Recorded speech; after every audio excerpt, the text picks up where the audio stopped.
கர்த்தருடைய பரிசுத்த நாமத்திற்கு மகிமை உண்டாவதாக. இன்றைய வசனம் சங்கீதம் 3வது அதிகாரத்தில் 4வது வசனத்தில், நான் கர்த்தரை நோக்கி சத்தமிட்டு கூப்பிட்டேன், அவர் தமது பரிசுத்த பர்வதத்திலிருந்து எனக்கு செவி கொடுத்தார். அப்போ ஆண்டவரை நோக்கி நம்ம சத்தமிட்டு கூப்பிடும் பொழுது ஆண்டவர் அவருடைய பரிசுத்த பர்வதத்திலிருந்து தான் நமக்கு செவி கொடுப்பாராம். தாவீது எழுத அந்த சங்கீதத்தில் தாவீது எப்பெல்லாம் ஆண்டை நோக்கி கூப்பிடுறாரோ அப்பெல்லாம் கர்த்தர் ஆண்டவர் பதில் கொடுக்குறார். அதனால தான் தாவீது எழுத சங்கீதத்தில்.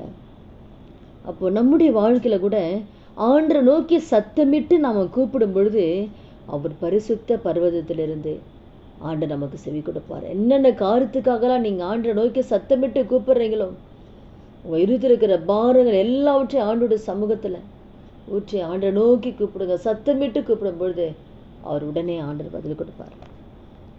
மத்தையில் கூட ரெண்டு குருடர் ஆண்டவர் அந்த பக்கம் வராருன்னு கேள்விப்பட்டு தாவீதின் குமாரனே எங்களுக்கு இறங்குன்னு சொல்லி கூப்பிடுறாங்க. கூட இருக்கிறவங்களாம் அதட்டுறாங்க. அப்போ கூட அவங்க விடலை, திரும்பி அவங்க அதிகமாக கூப்பிட்றாங்க, திரும்பி சத்தமாக கூப்பிட்றாங்க. கூட இருக்கிறவங்களாம் அதட்டுறாங்க. அப்போ கூட அவங்க நிறுத்தலை, இன்னும் அதிகமாக கூப்பிட்றாங்க, சவுண்டாக கூப்பிட்றாங்க, இன்னும் அதிகமாக கூப்பிட்றாங்க. உடனே ஆண்டவர் நிற்கிறாரு, நின்று அவங்களை வர சொல்கிறார். அழிச்சு அப்போ நான் அவங்களுக்கு என்ன செய்யணும்னு கேட்குறாரு. இப்போ என் கண்களை திறக்கணும் ஆண்டவர்ன்னு சொல்லும் பொழுது ஆண்டவர் மனதுருகி அவருடைய கண்களை தொட்டு ஆண்டவர் சுகப்படுத்துகிறார். அப்போ அவங்க கூட இருக்கிறவங்க அதட்டும் போது அவங்க அமைதியாக அவங்க இருந்திருந்தாங்கன்னா அந்த சுகத்தை பெற்றிருக்க முடியாது. இன்னும் சத்தமிட்டு இன்னும் அதிகமாக சத்தமிட்டு கூப்பிடும் பொழுதுதான் ஆண்டவர் நின்று அவங்கள கூப்பிட்டு சுகத்தை கொடுக்குறாரு.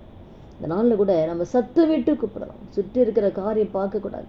பிரச்சனைகள், பாடுகள், வேதனைகள், என்னென்ன துன்பங்களுக்கு எதையுமே பார்க்காம, சுற்றி இருக்கிற சூழ்நிலையை பார்க்காம, சூழ்நிலைகளை மாற்றுகிற இயேசுவை, சூழ்நிலை காட்டிலும் இயேசு பெரியவர், நம்ம அவரை மாத்திரம் நம்ம நோக்கி சத்தமிட்டு கூப்பிடும் பொழுது கர்த்தர் நிச்சயமாக அந்த 2 குருடர் வாழ்க்கையில் சத்தமிட்டு கூப்பிடும்போது அற்புதத்தை தேவன் செஞ்சிருப்பார். தாவீது எழுதின சங்கீதத்தில் நான் சத்தமிட்டு கூப்பிட்டேன், ஆண்டு எனக்கு செவி கொடுத்தான்னு தாவீது சொன்னதை போல் நாமளும் ஆண்டோட சமூகத்தில் ஒவ்வொரு நாளும் சத்தமிட்டு கூப்பிடும்போது நிச்சயமாக அவரும் நம்ம ஒவ்வொருத்தருக்கும் நம்ம செவி கொடுத்து நம்ம ஏறெடுக்கிற ஒவ்வொரு ஜெபங்களுக்கும் கர்த்தர் பதில் கொடுக்கார். வல்லமையுள்ள தேவனாக இருக்கிறார். அந்த நாளில் கூட நம்ம ஒவ்வொரு நாளும் நம்முடைய எல்லா தேவைகளுக்காகவும் ஆண்டை நோக்கி பார்க்கலாம். சத்தமிட்டு நம்ம ஆளோட சமூகத்தை நம்ம கூப்பிடும்போது நிச்சயமாக கர்த்தர் நமக்கு பதிலை கொடுப்பார். ஜெபிக்கலாமா? துதிகள் மத்தியில் வாசம் செய்ய நல்ல தகப்பனே, இயேசுவின் நாமத்தின் சமூகத்தில் வருகிறோம். இந்த வார்த்தை கேட்குற ஒவ்வொருத்தர் வாழ்க்கை ஆண்டவரே, உங்களை நோக்கி கூப்பிடுகிற ஒவ்வொருத்தர் வாழ்க்கையிலும் அந்த 2 குருடர் வாழ்க்கையில் எப்படி சத்தமிட்டு கூப்பிடும்போது கர்த்தர் நின்று அவங்களை அழைத்து சுகத்தை கொடுத்தது போல உண்மை நோக்கி இந்த நாளில் சத்தமிட்டு கூப்பிடுகிற ஒவ்வொருத்தர் வாழ்க்கையிலே கர்த்தர் நின்று அற்புதத்தை செய்த ஆண்டவரை உங்கள் நாமத்தை நீங்கள் மையப்படுத்த போகிற தயவுக்காக நன்றி செலுத்துகிறோம். இயேசுவின் நாமத்தில் ஜெபிக்கிறோம் நல்ல பிதாவே, ஆமேன்.